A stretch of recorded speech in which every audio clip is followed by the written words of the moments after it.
స్తోత్రం. హల్లెలూయా హల్లెలూయా. అన్ని చేతుల పైకెత్తి దేవునికి స్తోత్రం చెప్పండి. హల్లెలూయా హల్లెలూయా.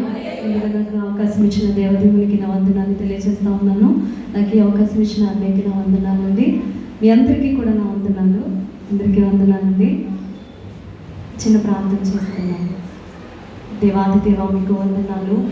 సర్వేశ్వర రాజులకు రాజా, ప్రభులకు ప్రభు మీకు వందనాలు తండ్రి. మాకై బలి అయిన ప్రభు మీకు వందనాలు తండ్రి. మా కోసం నీ ప్రాణం పెట్టిన దేవా నీకు వందనాలు ప్రభు. అయ్యా మా కోసం, మా మార్పు కోసం దేవా మీరు పలికిన 7 మాటలను బట్టి కూడా మీకు వందనాలు దేవా. నీకే స్తోత్రాలు తండ్రి, నీకే వందనాలు ప్రభు. నా 2వ మాటగా నా తండ్రి మేము ధ్యానించుకోవచ్చు ఉండగా దేవా నా తండ్రి నాకైతే ఏమి రాదు దేవా, నీతో ఆత్మచేత నన్ను నింపండి ప్రభు. మా అందరితో కూడా మీరే మాట్లాడి మీ నామానికి ప్రేమ తెచ్చుకోమని యేసు అతి పరిశుద్ధ నామంలో అడిగి వేడుకొని పొందుకొనిచున్నాము మా పర్వతం. ఆమేన్. సిలువలో యేసయ్య పలికిన 2వ మాట లూకా సువార్త 23వ అధ్యాయము 43వ వచనంలో మనం చూడగలమండి. ఈ 2వ మాట, అందుకు ఆయన వానితో, నేడు నీవు నాతో కూడా పరదైసులో ఉండువని నిశ్చయముగా నీతో చెప్పుచున్నానెను. ఇక్కడ యేసయ్య ఈ 2వ మాట ఎవరితో చెప్తున్నారు అని కనుక మనం ఆలోచన చేసినట్లయితే ఒక దొంగతో ఈ మాట యేసయ్య చెప్తా ఉన్నారండి. ఒక దొంగతో యేసయ్య ఇలా అంటా ఉన్నారు, నేడు నీవు నాతో కూడా పరదైసులో ఉండువని నిశ్చయముగా నీతో చెప్పుచున్నాను నేను. ఒక దొంగ పరదైసులో ఉండగలడా? ఒక పాపి పరదైసులో పరలోక రాజ్యంలో ఉండగలడా? మరి యేసయ్య దొంగతో ఎందుకని ఇలా చెప్తూ ఉన్నారు? మనము ఒకవేళ ఆలోచించినట్లయితే కనుక నిర్గమకాండము 20వ అధ్యాయము 15వ వచనం ప్రకారంగా దొంగిలించకూడదు అనేది ఒక ఆజ్ఞ. ఆజ్ఞను అతిక్రమించడమే పాపము. మరి ఆ దొంగ పాపం చేశారు కదండి, ఆయనతో ఎందుకని యేసయ్య ఇలా చెప్తా ఉన్నారు? అలాగే ప్రకటన గ్రంథం 21వ అధ్యాయం 8వ వచనంలో మనం చూసినట్లయితే కనుక అక్కడ చాలామంది లిస్ట్ ఉంటుంది. ఒకసారి చూద్దామండి. ప్రకటన గ్రంథము 21వ అధ్యాయము 8వ వచనంలో పిరికివారు, అవిశ్వాసులు, అసహ్యులు, నరహంతకులు, వ్యభిచారులు, మాంత్రికులు, విగ్రహారాధకులు, అబద్ధికులందరూ అగ్నిగుండములతో మండు గుండములో పాలు పొందుదురు, ఇది 2వ మరణము. అక్కడ నరహంతకులు అని ఉంటుందండి. దొంగతనం చేయడానికి వెళ్ళేవారు ఒకవేళ వాళ్ళకి దొంగతనం చేసేటప్పుడు ఎవరైనా అడ్డొస్తే వాళ్ళని చంపేస్తారు కదండి.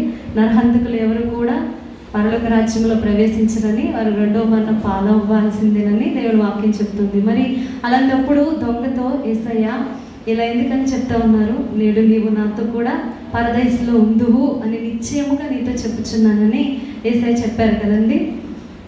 ఎందుకని యేసయ్య అలా చెప్తా ఉన్నారు? యేసయ్య ఆ దొంగ యొక్క హృదయాన్ని చూశారండి. అక్కడ 2 దొంగలు సిలువ వేయబడ్డారు, కానీ ఒక దొంగతో మాత్రమే ఈ మాట చెప్పబడింది, నేడు నీవు నాతో కూడా పరదైసులో ఉంటావు అని. మరి అక్కడ 2 దొంగలు ఉన్నారు కదా, ఒకవేళ 2ని క్షమించవచ్చు కదా, 2కి చెప్పండొచ్చు కదా, ఎందుకని ఒక ఆయనకే ఆయన చెప్పారు? మనము సామెతల గ్రంథము 28వ అధ్యాయము 13వ వచనంలో మనం చూడగలిగినట్లయితే కనుక, అతిక్రమములు దాచిపెట్టువాడు వర్ధిల్లుడు, కానీ వాటిని ఒప్పుకొని విడిచిపెట్టువాడు కనికరం పొందుకుంటాడు అని అక్కడ వాక్యం తెలియపరుస్తూ ఉందండి. అలాగే 1 యోహాను రాసినటువంటి పత్రిక, యోహాను రాసినటువంటి 1వ పత్రిక 1వ అధ్యాయము 9వ వచనంలో కనుక మనము చూసినట్లయితే, మన పాపములను మనము ఒప్పుకొని ఎడల ఆయన నమ్మదగిన వాడును నీతిమంతుడును కనుక మన సమస్త దుర్నీతి నుండి మనలను పవిత్రులుగా చేయును అని అక్కడ వాక్యం చెప్పబడతా ఉంటుందండి. అంటే మన అతిక్రమములను మనము ఒప్పుకుంటే మనము కనికరం పొందుకుంటామని దేవుని వాక్యం చెప్తా ఉంది. మన పాపములను మనం ఒప్పుకుంటే సమస్త దుర్నీతి నుండి మనము పవిత్రులుగా చేయబడతామని దేవుని వాక్యం చెప్తా ఉంది. కానీ ఇక్కడ దొంగ యేసయ్య దగ్గర క్షమాపణ పొందుకున్నట్లుగా మనం చూస్తామా?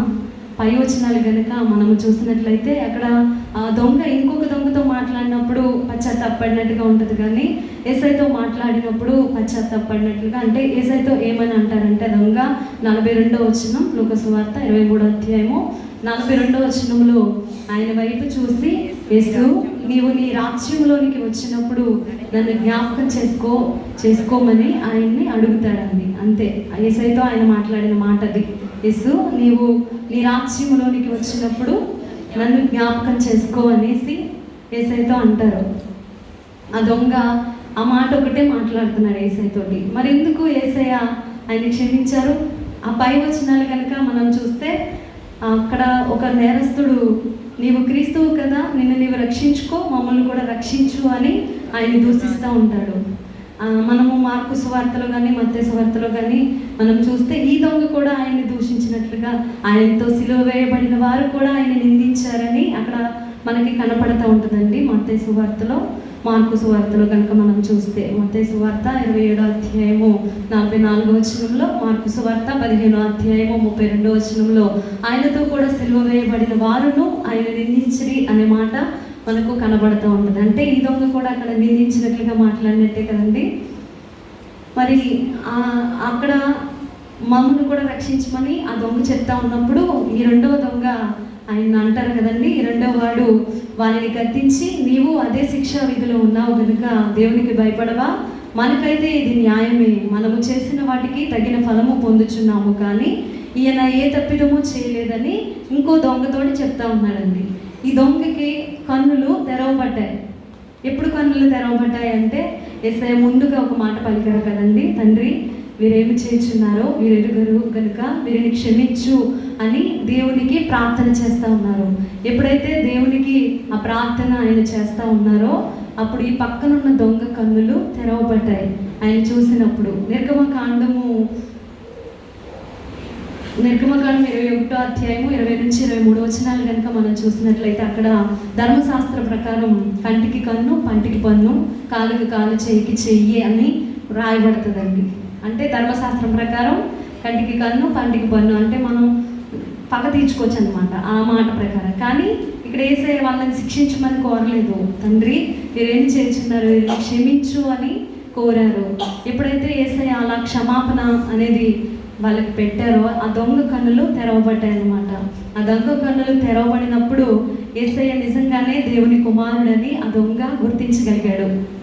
నిజంగానే యేసయ్య దేవుని కుమారుడని గుర్తించగలిగాడు కాబట్టే యేసు నీవు నీ రాజ్యంలోనికి వచ్చినప్పుడు నన్ను జ్ఞాపకం చేసుకో అని ఆయనను వేడుకోగలిగాడు. యేసయ్య పై రూపాన్ని లక్ష్య పెట్టే దేవుడు కాదండి. మనుషులైతే కేవలం పై రూపాన్ని మాత్రమే లక్ష్య పెడతారు. కానీ సమూయేలు దావీదుని అభిషేకించడానికి వెళ్ళినప్పుడు సమూయేలుతో దేవుడు చెప్తారు కదండి, 1 సమూయేలు గ్రంథం 16వ అధ్యాయము 7వ వచనం ప్రకారంగా, నేను పై రూపమును లక్ష్య పెట్టువాడని కాను, హృదయాన్ని నేను లక్ష్య పెడతాననేసి అక్కడ సమూయేలుతో దేవుడు చెప్తారు. అంటే మన హృదయాన్ని బట్టి దేవుడు మనల్ని లక్ష్య పెడతారు. ఇక్కడ దొంగ యేసయ్యతో నన్ను క్షమించు అని ఆయన అడగలేదేమో, కానీ ఆయన హృదయంలో పశ్చాత్తాపం కలిగి ఉన్నాడండి. అక్కడ దొంగ కొన్ని పనులు చేశాడు. ఆ పనులు కనుక మనం చేయగలిగితే నిజంగానే దేవుని రాజ్యంలోనికి మనం వెళ్ళగలుగుతాము. ఆ దొంగ మొట్టమొదటిగా అక్కడున్న వారిని అందరినీ చూడలేదండి.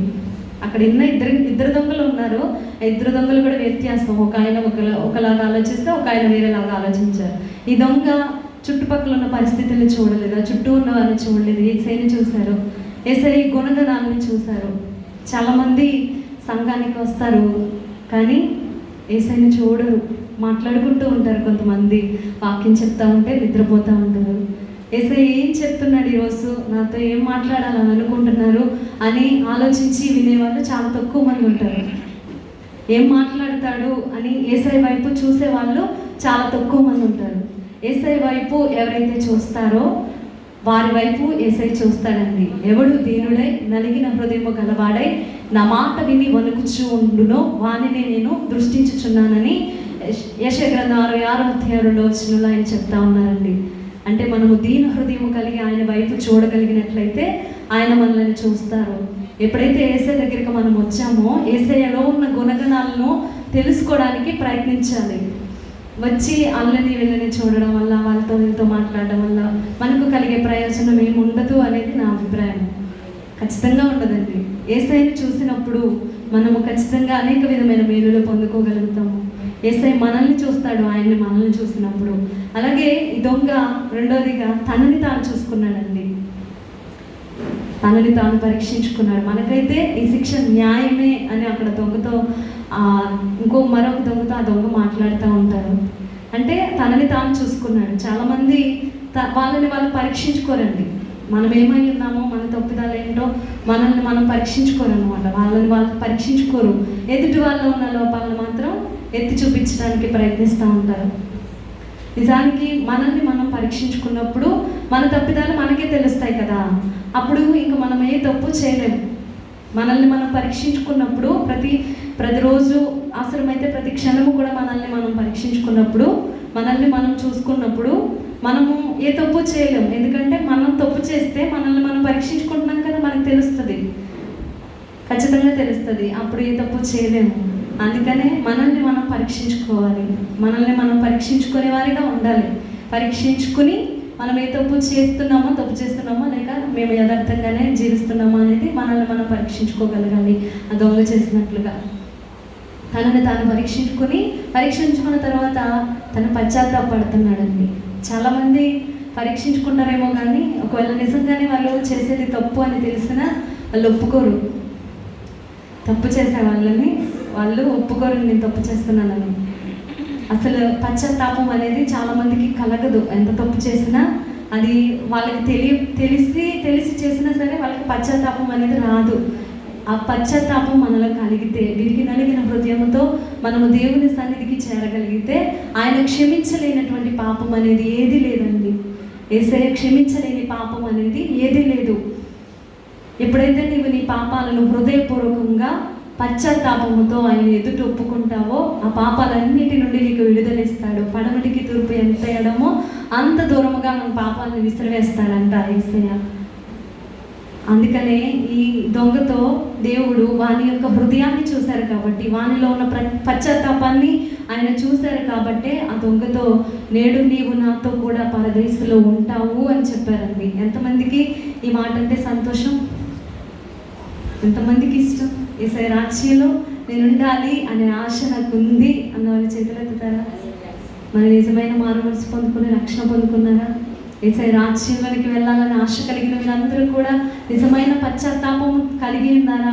విరిగి నలిగిన హృదయము కలిగి జీవిస్తూ ఉన్నారా? నలిగిన హృదయము ఆయన అలక్ష్య పెట్టడానికి. విరిగి నలిగిన హృదయం అంటే ఆయనకి చాలా ఇష్టం. వారితో ఉంటారండి. మీరు అనుకుంటారేమో దేవుడు ఏవో మనల్ని అడుగుతారని. మనల్ని దేవుడు ఏమీ అడగరు, కానీ మన హృదయాన్ని మాత్రం ఆయన అడుగుతూ ఉన్నారు. నా కుమారుడా, నా కుమార్తె, హృదయము నాకు ఇమ్ము అని. ఆయనకి మనం హృదయం ఇచ్చి ఆయనను ఆహ్వానించి మన హృదయంలో ఉంచుకోగలిగినట్లయితే కనుక మనం ఎంతో ధన్యులము. భూమి మీద మనంత ధన్యులు వేరే వారు ఉండరు. మనం ఖచ్చితంగా పరదైస్లో ఉంటాము. మన హృదయంలో ఆయనకి చోటు ఇవ్వగలిగినట్లయితే కనుక, మన హృదయంలో ఆయన్ని ఆహ్వానించుకొని మనం ఆయన నివాసము మనలో ఉండేలాగా చూసుకున్నట్లయితే కనుక, ఆయన మాట విని నిత్యము ఆయనతో బ్రతుకుతున్నట్లయితే కనుక మనము దేవుని రాజ్యమునకు వారసులం అవ్వగలము. ఇటు కృపా దేవుడు మనందరికీ అనుగ్రహించును గాక. ఆమేన్.